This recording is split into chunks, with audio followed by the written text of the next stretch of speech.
Assalamualaikum. Greetings, everyone. You guys know me and my lighting. I am. I literally do not have a lot of time, but I really, really wanted to do this.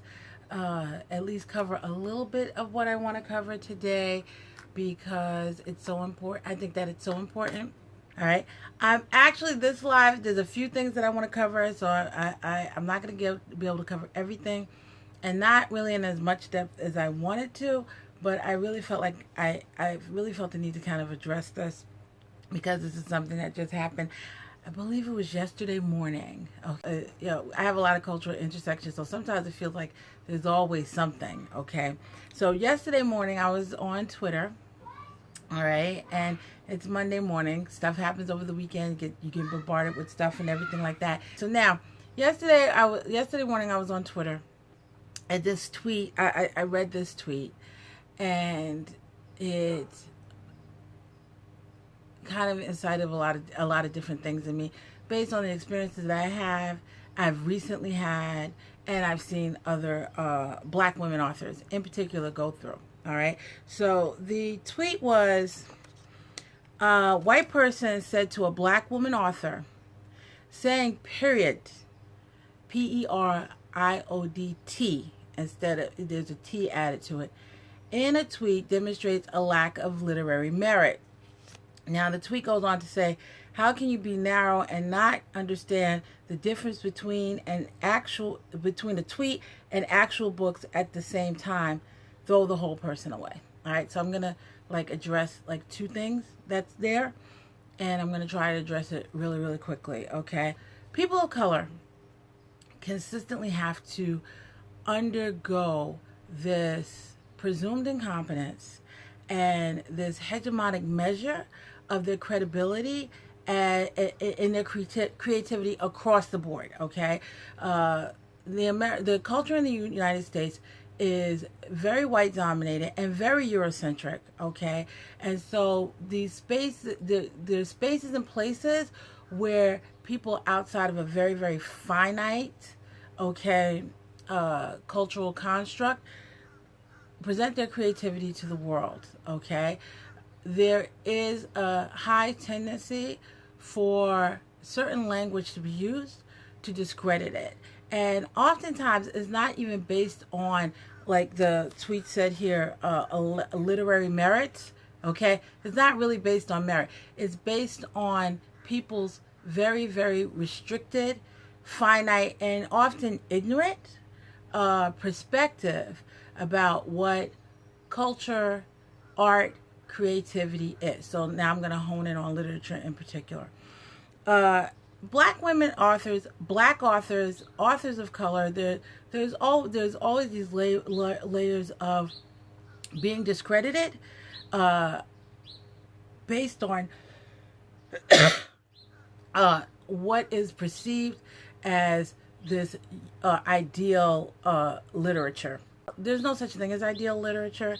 The written word is extremely subjective, okay? People are so vast and so different, even within certain cultural experiences, that what is read is going to be interpreted very, very differently. So there is really no ideal or perfect literature. And plus, there are just so many different ways and styles of conveying a story that an author can utilize.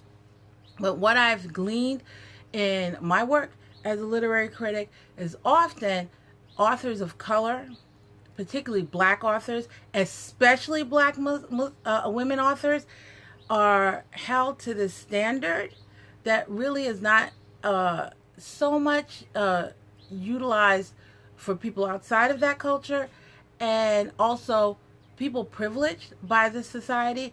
They don't go according to the same standards. So I'm not saying that white authors aren't criticized. Yes, of course white authors are criticized all the time.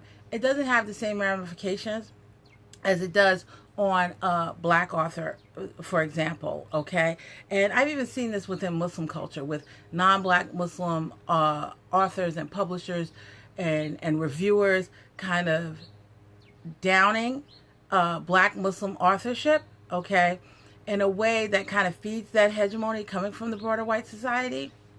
And so it's something that's really, really problematic. So this whole idea that someone can say to an author, because this author used a very, very valid new usage of a word, spelling of a word, okay, because the spelling is very much indicative of the usage of that word, that they lack literary merit, really just kind of demonstrates that this person doesn't know how language or literature works. New words are introduced in literature all the time. Shakespeare always introduced new words in his plays, okay? You had words like bedazzled. That word didn't exist before Shakespeare decided to put in his play. New usage of a word, the spelling of a word, which is indicative of new usage of a word, is something that is a part of language, that is a part of the language, and people utilize it, and especially authors and creators utilize it all the time. So this critique of using the word period with a T at the end, which means Periodt, which is kind of like, that's it, it's final. That is something that's gained popularity in social media. Okay, the language of African Americans in particular becomes very, very popularized in social media. So to say that an author lacks literary merit because they decided in a tweet to utilize a word kind of just shows an attempt to dismiss and discredit an author based on their usage from something that stems from their culture. Now, the second part of the tweet that kind of goes on, oh, you don't know the difference between a tweet and between an actual book. Okay, I want to kind of just like address that a little bit, because again, language is used in all kinds of ways in literature. Time and again, Black authors are derided and criticized for it. Toni Morrison, heavily criticized for her use of language.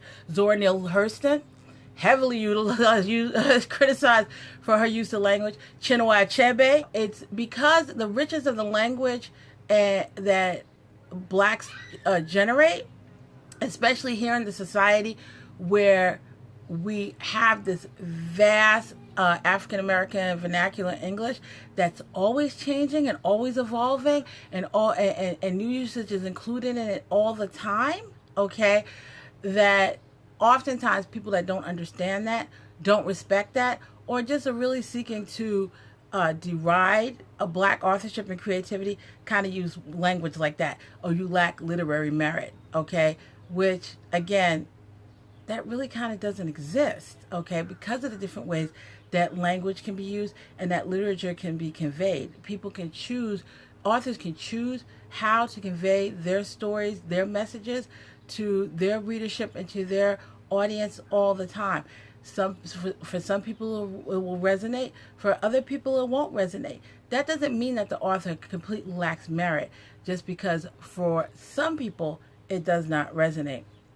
But you see time and again in the society that this attempt to discredit Black authorship, okay, which has a rich tradition here in the United States, is not something that we've escaped. Okay, tweets like this clearly demonstrate that. The derision of urban fiction when it first came out is another clear indication of it. There needs to be a consistent understanding that literature from people from different perspectives is going to be conveyed different ways, even within that culture. To deride or degrade or attempt to discredit an author because of that just really shows an embrace of hegemony, and it can be very, very damaging. Things like this can tend to zap people's creativity and authors' creativity. When that does occur, it becomes very, very hard. And so oftentimes authors, for no good reason, end up doing kind of flip-flops and thinking about their technique and their approach and their execution of the written word because of a lack of understanding of how they're doing it. There are certain times when we kind of think about the way we express ourselves in literature. There are certain things that, there is such thing as bad literature.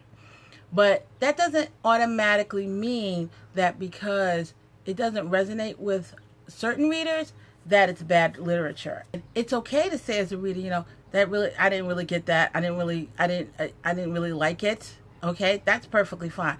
But to try to completely discredit an author because you don't get what they're doing is a whole other thing. So not understanding that black people have a rich language, and they code switch between it and the dominant language all the time in a way that is effective, in a way that is highly popularized, especially on social media, just really kind of shows a level of ignorance.